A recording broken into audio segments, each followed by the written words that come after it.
Senhor esteja convosco. Ele está no meio de nós.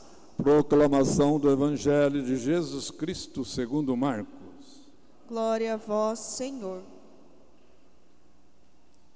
Naquele tempo, quando Jesus saiu a caminhar, veio alguém correndo, ajoelhou-se diante dele e perguntou: Bom mestre, que devo fazer para ganhar a vida eterna?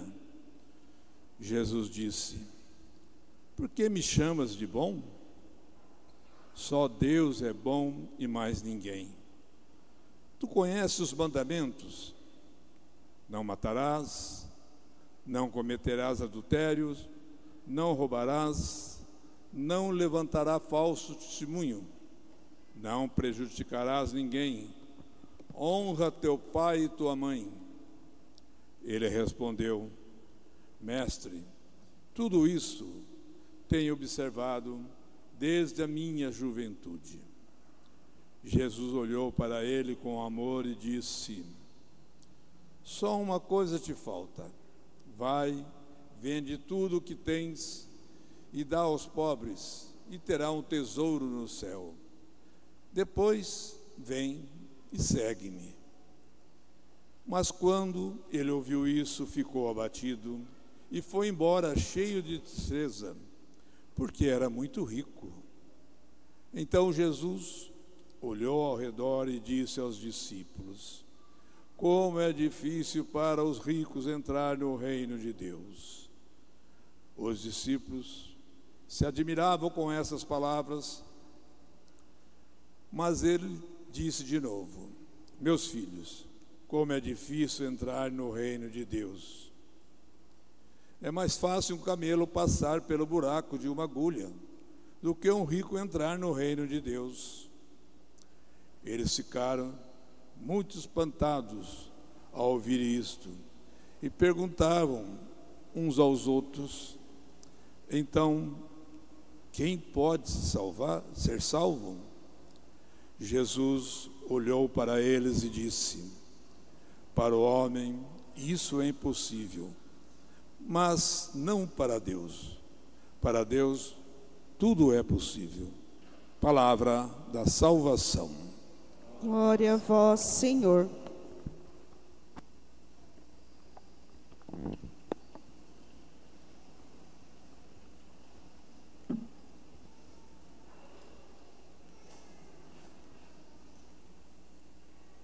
Irmãos e irmãs, nós refletimos hoje sobre o sentido da vida e as escolhas que nós fazemos também nesta vida, que vão nos encaminhar para onde iremos na vida eterna.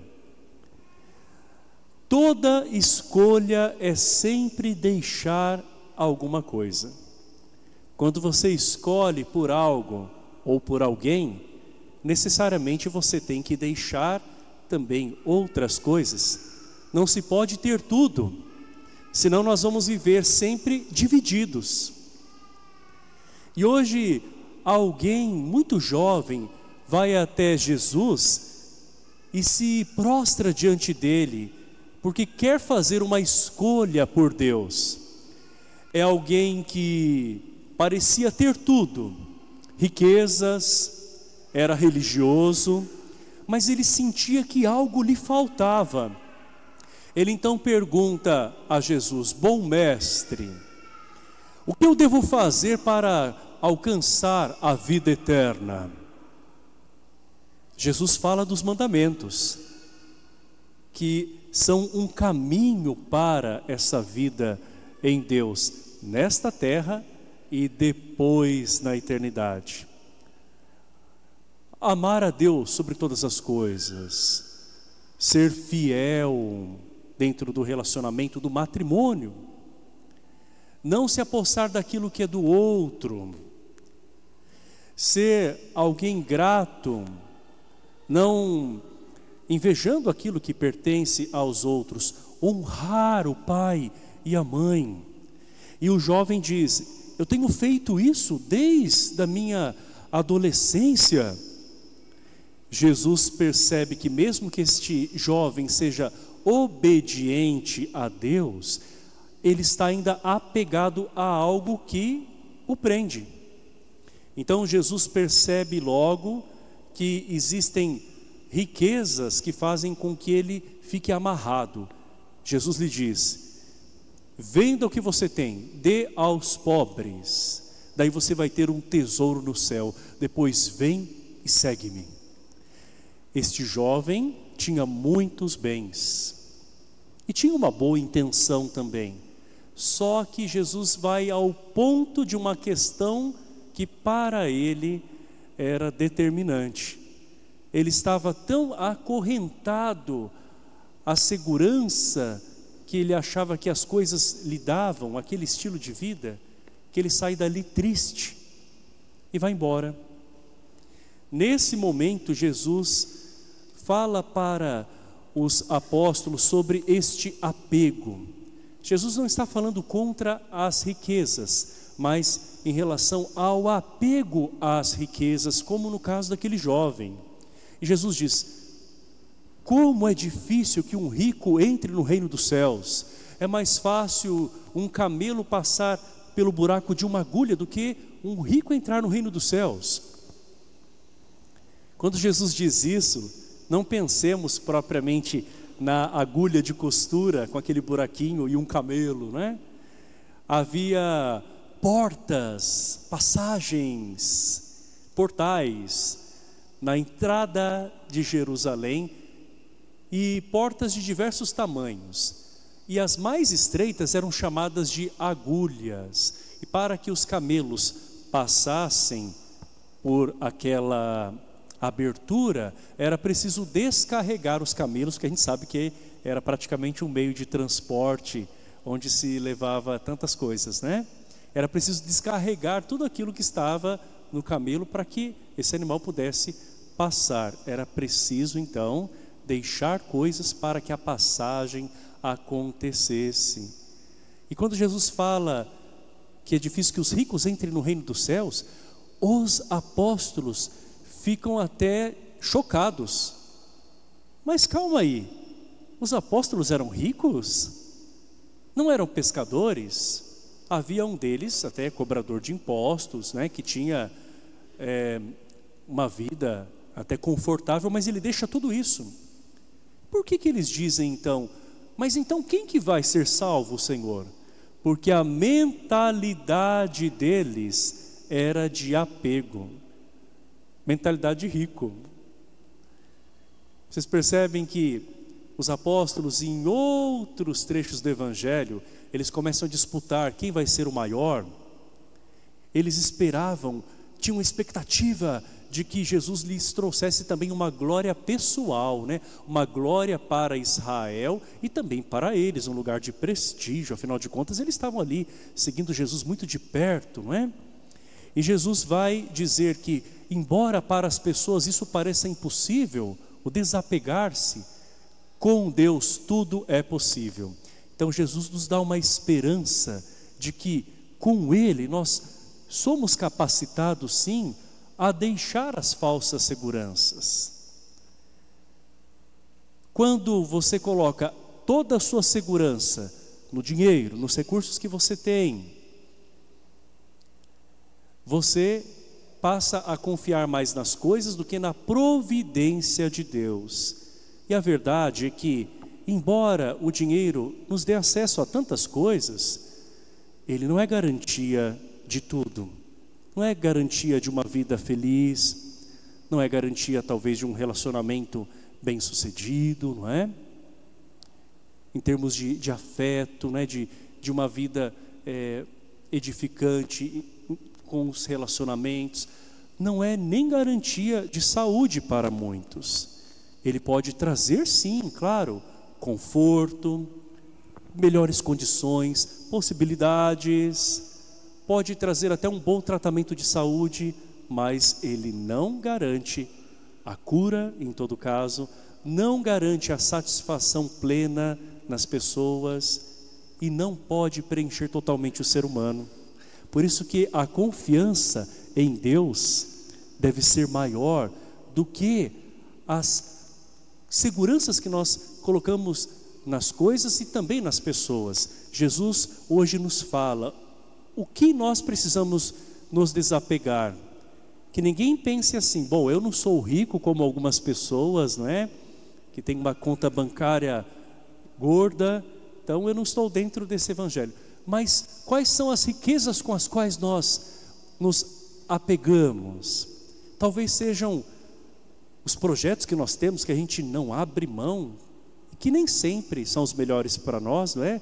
Ou as expectativas que nós criamos, ou ainda as pessoas dentro dos relacionamentos com os quais nós nos amarramos de tal maneira, numa dependência. O que nós precisamos aprender a desapegar para de fato confiar primeiramente em Deus. Salomão, na primeira leitura, depois de ser coroado, ele ouve de Deus: peça o que você quiser, Salomão, e eu te darei. Salomão não pede nem glória, não pede nem a morte dos seus inimigos, não pede mais riquezas, mas ele pede o que mesmo? Sabedoria. E Deus se agrada tanto com esse pedido de Salomão, que dá a ele mais do que ele pediu. Então, quando se pede sabedoria para Deus, nós também conseguimos administrar melhor as coisas e colocá-las no devido lugar na nossa vida. Então, elas estão também como recursos para que nós possamos servir, e não como coisas que se tornam deuses para nós. As pessoas passam a ser vistas sob o olhar de Deus, e elas não são a razão do nosso viver, mas o próprio Deus é o centro de tudo. Jesus fala ainda que para Deus não é impossível que nós sejamos salvos, justamente porque Ele diz que Ele nos dá condições para que a gente possa continuar caminhando. Porque os apóstolos chegam a dizer assim: mestre, nós deixamos tudo para te seguir. Como quem diz indiretamente: olha, Senhor, a gente deixou bastante coisa, então quer dizer que o Senhor também vai nos garantir algo, não é? Jesus promete que aqueles que deixam as coisas por Ele, colocando-o em primeiro lugar, terão nesta terra 100 vezes mais. Ele fala aos apóstolos: vocês terão 100 vezes mais casas, campos, né? Pais, mães. Ou seja, quando a riqueza primeira é Deus, as conquistas têm mais sentido. A gente cria vínculos verdadeiros com as pessoas, de amizade, de fé. A gente desfruta das coisas sem deixar que elas nos escravizem. E Jesus não engana. Ele não está dizendo que vocês terão uma vida mais fácil. Não fala isso aos apóstolos. Vocês terão 100 vezes mais. Ou seja, vocês desfrutarão de muitas coisas que a providência dele traz, mas também com perseguições. Ou seja, as dificuldades virão, mas a força do Senhor, essa não faltará, porque Ele é o Senhor de tudo. A Eucaristia é o nosso maior tesouro. Que a presença de Jesus eucarística seja o centro da vida de vocês, Cauane, Eric, Rodrigo, Ana Laura e Lorena. Assim como toda a igreja que está aqui reunida, vocês fizeram um caminho de preparação para esse momento. Então, através do ensinamento que vocês receberam, através da convivência que vocês tiveram, através das descobertas que vocês fizeram de Jesus Cristo e também da igreja. E vocês continuarão, porque nós não estamos numa formatura, nós estamos num momento muito especial em que vocês vão caminhar com Cristo de uma forma mais próxima dele, tendo-o como tesouro. E é por isso que nós louvamos a Deus por esse caminho que vocês fazem e queremos também nos comprometer com Ele, que é a verdadeira razão do nosso viver. Louvado seja nosso Senhor Jesus Cristo. Para sempre Ele seja louvado. Convido vocês ainda a permanecerem